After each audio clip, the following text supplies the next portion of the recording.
Bonjour, bonjour. Voilà, je reviens vers vous pour vous présenter l'album que je viens de terminer, le dernier né, hein, le petit dernier de la famille. Je l'ai réalisé avec la collection The Muse de Ciobella. Tout le monde la connaît, cette collection. Elle est ancienne, mais en même temps, elle est toujours d'actualité parce que on continue à la retrouver sur pas mal de sites et je vois qu'elle a toujours autant de succès. Donc moi, ça fait 2 fois que je la travaille et j'ai pris autant de plaisir cette fois, encore plus je crois, cette fois que la première fois. Et j'ai fait un album totalement différent du premier. Et comme quoi, on n'est pas forcément imprégné par les créations chaque fois et on laisse partir son imagination et on change totalement de ce qu'on avait fait. J'avais fait beaucoup de pop-up dans le premier. Dans celui-là, je n'en ai pas fait du tout, mais il y a énormément de place et d'espace photo, donc il est un petit peu plus gros que celui que j'avais fait. Donc j'ai utilisé pour faire cet album trois collections 30-30 et une collection A4. La collection A4 étant réservée pour la décoration. Je m'en sers que pour la déco, c'est pas indispensable de l'acheter si vous voulez faire votre déco avec des chutes de papier. C'est très facile. C'est un bonus, on va dire. Voilà. C'est pas du tout obligatoire d'avoir la collection A4, hein. Je m'en sers pas du tout pour les papiers de fond, mais je m'en sers que pour la déco.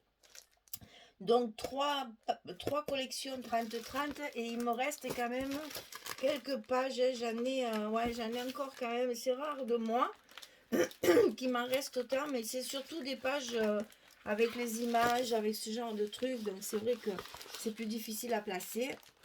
Et puis toutes mes petites chutes. Bon, je me fais pas du souci, tout ça, on l'utilisera bien un jour. Il n'y a aucun doute là-dessus, hein. On a toujours des cartes à faire, on a toujours des petits cadeaux, des petites attentions, des tags, des marque-pages, etc., etc. Voilà, donc il mesure 24 cm sur 23 et les blocs à l'intérieur, ils font 22 sur 22. Alors déjà, pour la couverture, alors je vais essayer de baisser un petit peu. Voilà. Pour la couverture, j'ai donc pris ce papier avec ces magnifiques fleurs là. Je suis désolée, je ne connais pas les noms de ces fleurs, mais elles sont magnifiques. Et puis alors, ce papier fondu là, c'est presque du Stamperia. Ça y ressemble un petit peu, hein. Ciao Bella, Stamperia, hein. C'est cousin, cousine, hein. Donc ici, une petite présentation florale avec un petit papillon prima qui va s'envoler. C'est du calque en fait. Les ailes sont en calque, donc c'est très très léger. Et puis une superposition de petites fleurs, c'est que des fleurs prima. Je viens juste de le finir, alors j'espère que ça tiendra bien, que c'est bien sec, parce que juste à l'instant je le termine. Et puis mes petits tortillons, toujours pareil, que j'aime bien faire. Quand je fais une composition florale, j'aime bien mettre mes petits tortillons, surtout quand il y a des fleurs comme ça. Voilà. La tranche, elle est recouverte de Skyvertex marron. Et puis par-dessus, j'ai mis deux images de la collection matées et collées sur du carton. Donc elles sont en 3D. Je ne sais pas si vous verrez ça. Voilà. Elles sont en 3D chaque fois pour que ça donne un peu de relief. Pas de bijoux cette fois. Restez comme ça. Et sur la couverture arrière, un petit papier aussi avec des fleurs, les taches, les écritures. J'aime beaucoup les écritures comme ça. Et puis un rond de la collection et un petit tag avec le temps est précieux, hein, voilà. On sait que tout ça c'est bien vrai. Alors il est fermé avec un petit ruban tout simple. C'est un ruban en satin bordeaux qui va très bien évidemment avec le papier. Et donc pas très large, hein. J'ai pas voulu le gros nœud, il est très fin. Voilà. C'est du 1 cm, ça, c'est très fin. Alors, même pas peut-être. C'est peut-être même pas. Oui, si, il fait 1 cm. Donc, on ouvre et on va découvrir l'intérieur ensemble. Si vous le voulez bien, comme disait l'autre. Donc, sur la couverture ici, on a j'allais dire une carte pour mettre des photos, certes, mais une composition avec justement les découpages de la collection A4. Donc je me suis servi pratiquement de tout, hein, j'ai tout découpé. Donc, il y a la petite étiquette qui maintient la carte photo derrière. Et puis, les petits ronds. Tout est maté avec le papier de structure. J'ai utilisé du papier couleur chocolat. Donc, c'est un marron foncé. Hein, voilà, vous le voyez là. C'est un marron foncé ici. Et je l'ai utilisé pour faire toute ma structure. Donc là, je vous l'ai laissé pour que vous voyez la couleur du papier de structure. Mais mes cartes, elles sont recouvertes hein, quand même. Donc ici, alors évidemment, j'ai choisi pour toutes mes pages, mes faces de page, une image. À chaque fois, j'ai mis une image de côté pour pouvoir la mettre sur ma page de garde, ma page d'accueil comme ça. Là, j'ai fait une petite composition avec des découpages de la collection et j'ai tamponné sur plusieurs papiers. J'en ai fait quelques-unes de ces plumes. J'ai tamponné des plumes, puisque c'est l'écriture, hein, qu'il y a des porte-plumes de partout. J'ai tamponné des plumes comme ça de différentes grosseurs que j'ai mis un peu partout dans l'album. C'est un peu mon fil conducteur de décoration. Et ici aussi, j'ai utilisé beaucoup de petites étiquettes. Je vous montre ça de près. J'ai utilisé beaucoup de petites étiquettes comme ça que j'imprime directement sur l'imprimante, sur du papier craft. Là, ben là j'ai pris du papier craft. Des fois, c'est du papier blanc ou crème, etc. Donc ça, c'est des petites étiquettes que je fabrique sur Word et qu'après, j'imprime et je m'en sers, voilà, pour faire des petites compositions. Alors, cette page, elle s'ouvre en bas. Et bien dis donc, elle s'ouvre en bas. Ici, il y a une pochette avec une composition aussi, une carte à l'intérieur. Voilà donc le papier que j'ai utilisé, le papier uni que j'ai utilisé. Donc c'est du papier Florence couleur parchment. Et ça va parfaitement avec la couleur de la collection. Ensuite, ici, ça s'ouvre comme ceci. La petite composition, rappel des plumes. Ça s'ouvre comme ceci. Ici, il y a un emplacement photo avec une carte. Et ici, une pochette avec une carte. Voilà. Alors, l'avantage des cartes amovibles comme ça, c'est qu'on peut mettre aussi bien en paysage qu'en portrait. Ça, c'est au choix. Parce qu'on ne sait jamais quand on a le développement. Après, des fois, on a des surprises en se disant, mince, j'ai pas d'espace paysage alors que j'ai beaucoup de photos de paysage. Voilà pour la première. La deuxième, donc la deuxième, encore une petite composition ici. Découpage maté, petites étiquettes, petites plumes, toujours des petits tampons. Vous savez que j'aime ça, j'en mets partout. Des petits tampons qui sont intemporels. Là, c'est journée inoubliable. C'est vraiment des tampons qui passent partout. Donc ici, un petit stop pour pouvoir mettre la carte justement dedans. Ici, un rabat comme ceci, avec encore un petit stop pour mettre ma carte dedans. Ici. Ici, ça s'ouvre comme ça.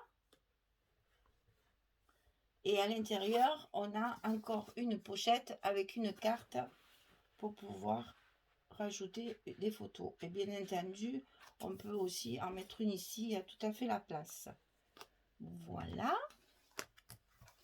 Donc, ensuite, la page ici, donc toujours pareil, toujours une image que je mets toujours de côté pour justement pouvoir les travailler et mettre en évidence sur les pages de garde comme ça. Donc là, ben, cette jolie dame romantique là qui tape à la machine. Ici, une petite composition, petits mots, petites étiquettes, petites plumes et une petite carte de la collection. Ça s'ouvre comme ceci. Ici, on a un emplacement photo avec une petite composition sur le côté. Ici, on a un stop avec la carte dedans. Ça s'ouvre sur le côté droit. Ici, on a une pochette avec une carte, toujours avec une petite décoration. Et ici, au milieu, on a une cascade verticale un peu décalée. Comme ceci. La dernière s'ouvre sur le bas. Et ici, on a encore un emplacement photo avec une carte qui sert de stop. Voilà. Évidemment, je garde toujours à peu près le même thème dans chaque bloc, dans chaque page. Alors on tourne. Ici, on va se retrouver au milieu des fleurs. J'adore ce papier. Donc ici, toujours pareil, petite plume. Hein. Là, j'ai utilisé l'étiquette Diary parce que tout le monde sait ce que ça veut dire. Ça veut dire journal. Donc voilà, je me suis dit celle-ci, tout le monde connaît. Donc ça s'ouvre par en bas. Ici, en bas, il y a un emplacement photo avec toujours pareil, une carte qui sert de stop. En haut, petite décoration. Ici, un emplacement photo. Là, cette fois, c'est collé sur le papier. Hein. Et ici, on a double pochette. Alors, si je m'étais enlevé tout ça, là, j'aurais peut-être un peu plus de place. Allez, on déménage, on déménage, on déménage. Parce que, il n'y a plus de place. Voilà. Donc ici, double pochette. Vous avez une grande pochette ici avec une grande carte, un grand livret pour pouvoir mettre les photos recto verso. Et puis il y a la place, on peut en mettre encore. Hein. Et ici, une petite pochette par-dessus qui est redessinée avec de l'encre avec les petites plumes, toujours pareil. Et là, j'ai mis 3 petites images de la collection avec un tag marque-page aussi. Ça fait de la déco et on peut y faire du journaling comme ça. Voilà. Alors, ensuite, on continue. Ici, ça va s'ouvrir sur le haut, donc toujours pareil, petite composition ici. Ça s'ouvre comme ceci. Donc ici en haut, une grande pochette parce on peut y mettre beaucoup de choses. Moi, j'ai mis un petit carnet comme ça, mais j'ai essayé, on peut en mettre 2. Hein. Donc si vous reste du papier, vous pouvez le faire. Donc ça, c'est les cartes comme ça hein, qui s'ouvrent et donc décorées avec le même ruban que pour la fermeture que je passe par-dessus. Ça fait une décoration. Alors, ici dessous, on a une cascade différente, c'est-à-dire ça s'ouvre de chaque côté. Ça s'ouvre en haut et en bas. Et dessous, on a un espace photo avec une carte amovible. Et chaque fois, je vous dis, je répète toujours pareil, mais c'est vrai que c'est... Chaque fois qu'il y a une carte comme ça qui se promène, on peut très bien dessous, il y a tout à fait la place d'en mettre une autre, vous voyez. Voilà, on peut toujours ajouter sur ces pages comme ça qui sont grandes, on peut toujours ajouter une photo comme ça fixe qui permettrait de faire une photo en plus si vraiment il n'y a pas assez de place. Parce que c'est intéressant quand vous avez beaucoup de photos de pouvoir toutes les mettre dans l'album quand même. Hein. Voilà, et ici bien sûr dessus, décoration avec des images de la collection A4. Alors ensuite, on tourne ici. Donc ici, un tableau. J'ai adoré faire ça. Donc la découpe ici dans les angles de la carte pour faire façon tableau. Ici, des petites découpes avec une perforatrice. Une petite aiguille ici qui permet d'ouvrir pour pouvoir mettre la photo à l'intérieur. Et la page, elle s'ouvre encore vers le haut où vous avez ici en haut pareil, un stop pour pouvoir glisser la photo derrière, et la petite carte derrière, avec toute une composition ici de tags et de plumes aussi. Hein. Je vous dis, les plumes, j'en ai tamponné pas mal. Alors, les tamponner, c'est rien. Hein. C'est les découpages après, c'est vrai, je reconnais. Moi, j'aime découper, alors ça me dérange pas. Mais fait là, j'avoue que les plumes, à la fin, je ne pouvais plus les voir. Prochain album, il n'y aura pas de plumes. Je ne peux plus les voir. Donc ici, un effet cascade, mais un peu déstructuré pour que ce soit moins grosse. Enfin, je sais pas. J'aime bien se déstructurer. Je trouve que ça va bien avec le papier en plus. Donc là, comme ceci. Ici, un peu plus large, un peu plus grande. Et ici, un espace photo avec une carte glissée encore dans un stop. Et derrière, une pochette encore avec une carte. Alors là, pareil, j'ai voulu, pour pas que le papier uni se voit, voilà, je fais ma carte un petit peu plus grande. Et là, comme ça, je mets une chute de papier des deux côtés. Ça fait joli, on ne voit pas le papier uni et ça fait plus propre. Voilà, ça c'est fait. Ensuite, on arrive au dernier bloc. Alors ici, reconstitution de la belle bibliothèque qu'il y a dans la collection. Toujours encore des petites plumes. Ça s'ouvre comme ceci. Donc là, une pochette avec une carte à l'intérieur. On retrouve la même chose de l'autre côté. J'adore cette page.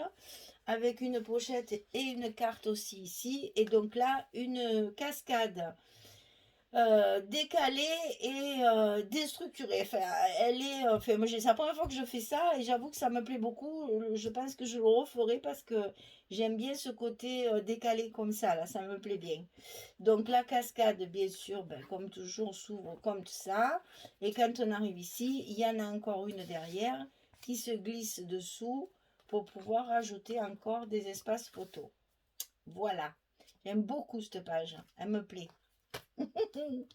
Et oui, il y a des coups de cœur comme ça dans les albums.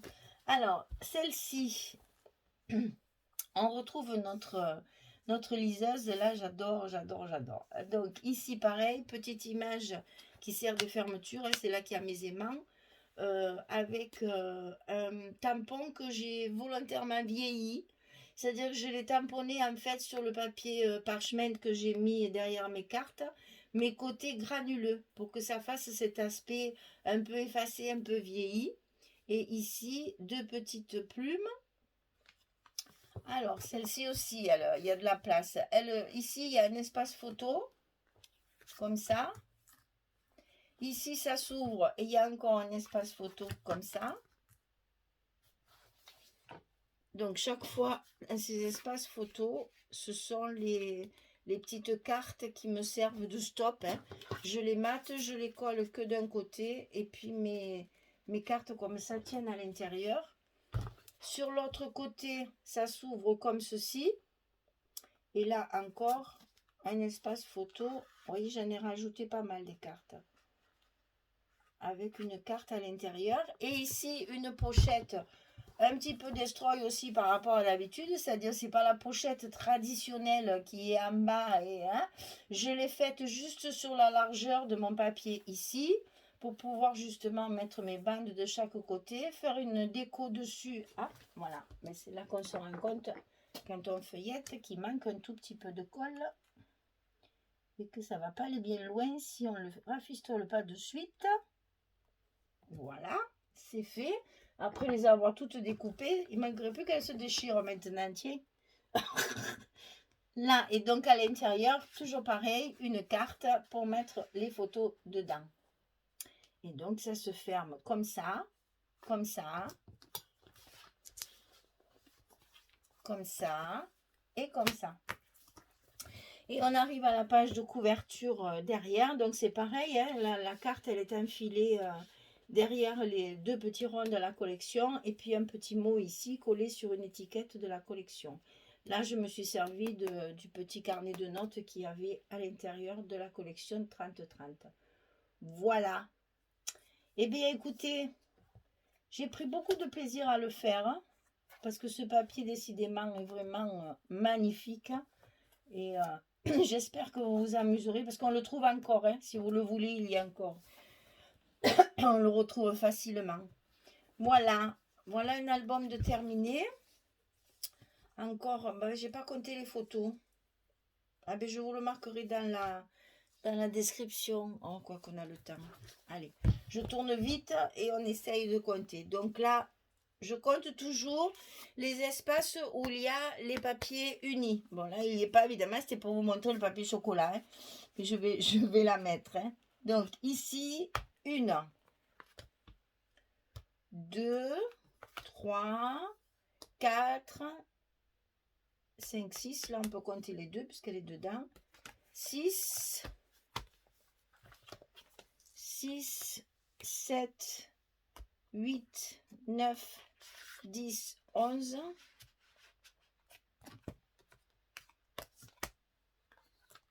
12, 13, 14, 15, 16, 17, 18, 19, 20.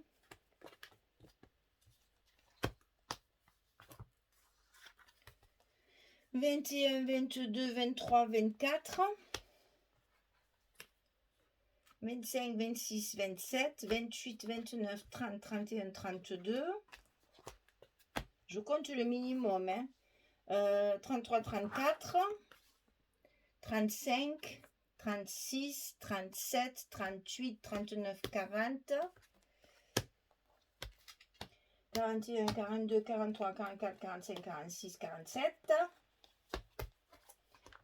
47, alors là, 48, 49, 50, 51, 52, 53. Voilà. Si vous faites un minimum, c'est-à-dire juste là où il y a les espaces photos unis, vous avez une cinquantaine de photos. Et si vous faites les recto verso, les endroits où on peut en rajouter, etc., etc., on n'est pas loin des 100. Hein, parce que chaque fois, il faut compter en double. Ouais, ça fait toujours à peu près des albums de 80 photos, ouais, à peu près chaque fois. Voilà. Ah ben, c'est un bon morceau. Je l'aime bien, moi. Il est à vendre, bien sûr, hein, comme tout ce que je fais, vous le savez, je vous le répète à chaque fois. Mais voilà, on va le mettre comme ça et on va monter un petit peu pour qu'il soit bien allumé à la lumière. Voilà. Donc voilà, si vous intéresse, vous m'envoyez un petit mail. Je vous mets toujours mon mail dans la description sous la vidéo. Et puis si vous intéresse, ben, pour un cadeau de Noël, celui-là, c'est nickel. Franchement, il est très très beau. Si je ne le vends pas, je l'offrirai justement pour Noël à quelqu'un. Voilà. Il est tellement beau, je pense que à n'importe qui à qui on peut l'offrir, même si c'est pas vraiment les goûts, parce qu'il fait ni shabby ni vintage, c'est un peu mélangé, c'est un peu passe-partout, donc oui, et ça peut aller dans tous les thèmes. Franchement, on n'a pas de, il n'y a pas de thème bien précis. Voilà. Eh ben, j'espère qu'il vous plaît. Hein, vous me mettez ça dans vos petits commentaires, des petits pouces en l'air aussi, ça fait toujours plaisir. Et puis comme ça, je sais le nombre de personnes. Je ne sais pas qui c'est qui les met les pouces par contre, hein, ça on ne sait pas. Mais par contre, ben, c'est sûr qu'au niveau statistique, ça fait des points en plus sur YouTube. Et du coup, mes vidéos sont souvent choisies par YouTube pour les mettre sur les pages d'accueil, quoi. Voilà. Voilà, et bien écoutez, merci.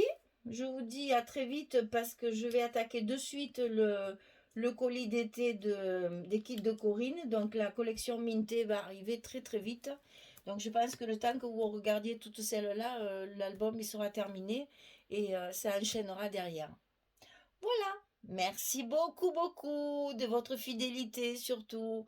Merci d'être là, de me suivre, ça fait chaud au cœur. Merci beaucoup. Allez, au revoir tout le monde.